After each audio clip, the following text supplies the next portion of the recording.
protocolo. Um protocolo tropeirista é um pouco complicado. Então nós pedimos realmente a compreensão de vocês todos. Este documento, dentro de alguns segundos, Sua Alteza terá a condição de assinar conosco. E nós também, devidamente compostos, nós convidamos o general Plínio também para testemunhar esse momento, pois sabemos de sua origem tropeirista, lá naquela distante Bananal, divisa do estado do Rio. A segunda parte do nosso programa, nós entendemos o seguinte, que uma instituição cultural, ela só se consolida no momento que ela edita, que ela publica, que ela desperta talentos e coloca ao alcance da comunidade temas da própria comunidade. Então a Fundação Nacional do Tropeirismo tem publicado, com o apoio do Centro Educacional Objetivo, aliás, é importante dizer que é a instituição que mais apoia a nossa fundação, cadernos culturais sobre o Vale do Paraíba. O primeiro deles trata da passagem de Debré, e o texto é de D'Orbigny, dois franceses, em 1827, no Vale do Paraíba. Depois temos Lorena nos séculos XVII e séculos XVIII. Nós temos a contribuição da Igreja do Pilar, aqui de Taubaté, como núcleo propagador das correntes de bandeirantismo no nosso país. Nós temos a vida cultural do Vale do Paraíba, da autoria de Teresa e Tom Maia. Nós temos as festas populares do Vale do Paraíba. Nós temos os aspectos arqueológicos da nossa região. Nós temos também publicados os aspectos ecológicos do Vale do Paraíba. Nós temos também publicado a vida e a obra de Eupídio dos Santos, um extraordinário compositor daqui de São Luís do Paraitinga, cujas músicas fazem hoje parte do acervo nacional através da sua utilização dos filmes do Mazzaropi e também como pioneiro de música regional a nível de país. Temos também publicado um trabalho extraordinário sobre crônicas do Vale do Paraíba.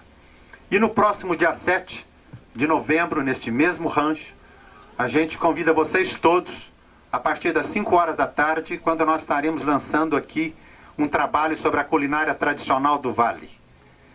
A partir daí, então, a Fundação Nacional do Tropeirismo ocupa uma posição de responsabilidade de propagar a culinária tipicamente do nosso país. Mas tudo isto eu deixei para apresentar ao final o trabalho mais importante publicado por nós, o trabalho mais profundo, que se chama Trilha da Independência, utilizando-se o caminho percorrido pelo então príncipe do Rio de Janeiro, Dom Pedro, e a seu retorno ao Rio, já com a independência proclamada, esta como coluna vertebral de ideais, mas que seja isto o tema fundamental para a implantação de turismo cultural na nossa região. Turismo cultural é o segmento socioeconômico mais importante do planeta. Ele une os povos, une as pessoas, gera trabalho e reduz tensão social. No momento, nós chamamos então Sua Alteza Real, Dom Bertrand de Orleans e Bragança, para testemunhar o nosso compromisso com a Univap e com a Universidade do Vale do Paraíba, e que também receba esses documentos para o seu arquivo pessoal ou a sua biblioteca. E nesse instante, após as nossas assinaturas, com o general Plínio também, por favor, general, nós saímos daqui. O rancho é seu. Viu? Por favor, Plínio. Nós precisaríamos das rúbricas, né? Por favor, assine comigo. Eu estou muito nervoso, esse é um grande momento. Um grande momento.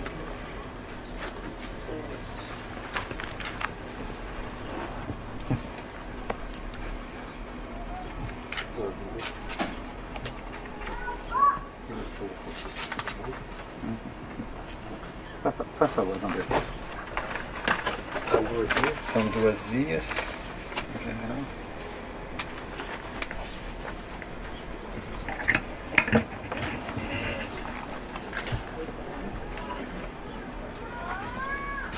Aqui, por favor.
E neste momento nós realmente entramos na terceira fase desse nosso programa.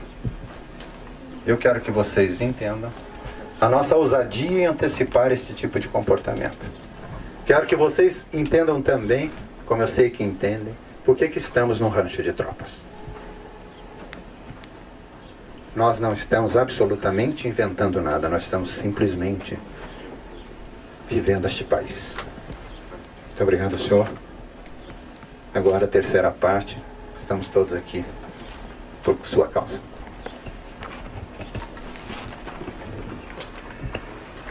Minhas senhoras, meus senhores, meu prezado já amigo Ocílio José de Azevedo Ferraz, magnífico reitor, excelente senhor general, eu me sinto inteiramente em casa nesse rancho.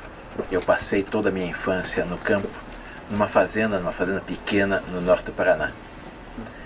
Eu só vim para São Paulo, onde fiquei, para entrar na Faculdade de Direito, no Largo São Francisco, da Universidade de São Paulo, onde me formei e lancei raízes em São Paulo. Mas confesso que até hoje não me acostumei com a vida da metrópole. Eu me sinto bem no campo.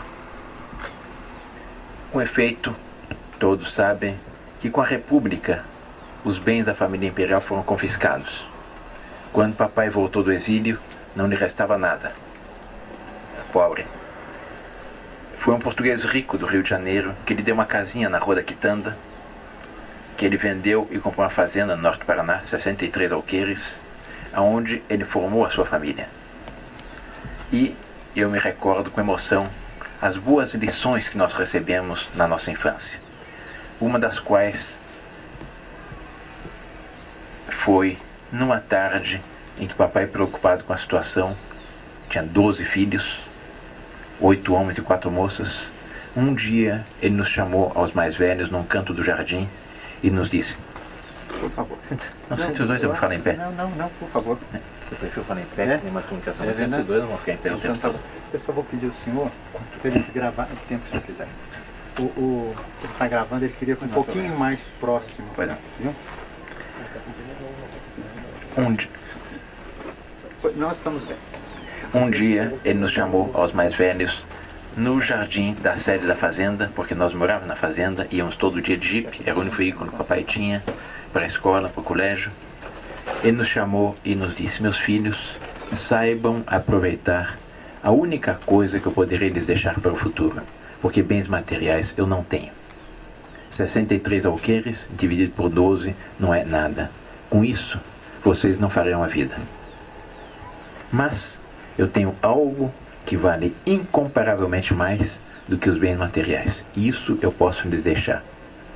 Que é, em primeiro lugar, a fé católica, em segundo lugar, uma boa educação, e em terceiro lugar, a consciência de uma missão histórica a ser realizada pelo bem desse grande país, desse grande Brasil, desse querido Brasil. Preparem-se, porque um dia o Brasil os chamará. Com efeito, muitos anos depois, a situação da nação modificou-se profundamente. A República, que foi um regime utópico, que resultou não das aspirações do conjunto da nação, mas de um golpe dado por um marechal que não era republicano. Deodoro da Fonseca não era republicano. Há uma carta no Arquivo Histórico Nacional do Rio de Janeiro, de Deodoro a um seu sobrinho, Clodoaldo da Fonseca, em que ele diz textualmente: meu sobrinho, não te metas em coisas republicanas, porque no Brasil, república e desgraça completa são uma mesma coisa. E como ele tinha razão. No dia 15 de novembro de 1889, Deodoro, quando saiu ao campo de Santana, não bradou viva a República, mas sim viva Sua Majestade o Imperador. O golpe de 15 de novembro não tinha em vista a derrubada da monarquia, mas sim a mudança do gabinete, a derrubada do gabinete do Visconde de Ouro Preto, com o qual Deodoro e uma pequena facção de militares tinha tido algumas desavenças.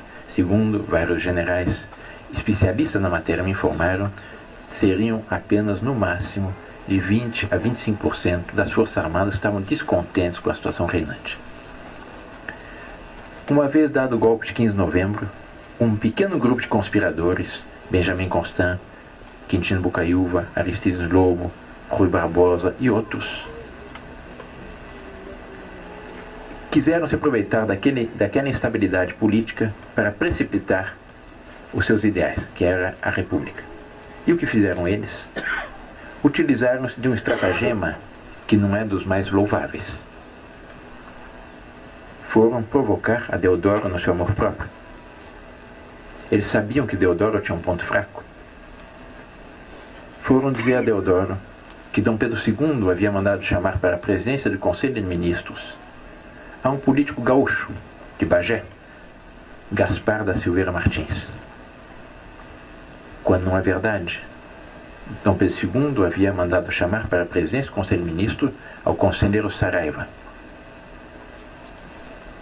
Quando disseram a Deodoro que estava doente, de cama, no entardecer do dia 15 de novembro, que o primeiro-ministro presente do Conselho de Ministros seria Silveira Martins, Deodoro teve um sobressalto. Esse não. Esse por nada nesse mundo. Esse eu não aceito. Por quê? Porque quando Deodoro fora comandante da Praça de Porto Alegre, ele havia disputado com Silveira Martins os amores de uma certa dama, uma certa Dona Adelaide, e havia perdido na sua disputa. E daí havia formado um ódio de morte contra Silveira Martins. A República, lamentavelmente, é um regime que nasceu da disputa de dois homens por um amante. Essa é a triste realidade desse regime, que não tinha uma aceitação maior. O Partido Republicano, durante a monarquia, tinha mais ampla liberdade. Participava das eleições, havia chegado a ter até 6 deputados. Entretanto, nas últimas eleições do Império, em agosto de 1889, havia conseguido eleger apenas 2 deputados. Não havia uma aspiração da nação pela República. Pelo contrário, Dom Pedro II era queridíssimo. A princesa Isabel era venerada pela nação inteira pelo seu gesto de libertar os escravos. De tal forma era forte o prestígio de Dom Pedro II, a influência dele, que logo depois de assinado o decreto de proclamação da República, redigido por Rui Barbosa, estabeleceu-se um primeiro impasse entre os conspiradores. E agora o que fazemos?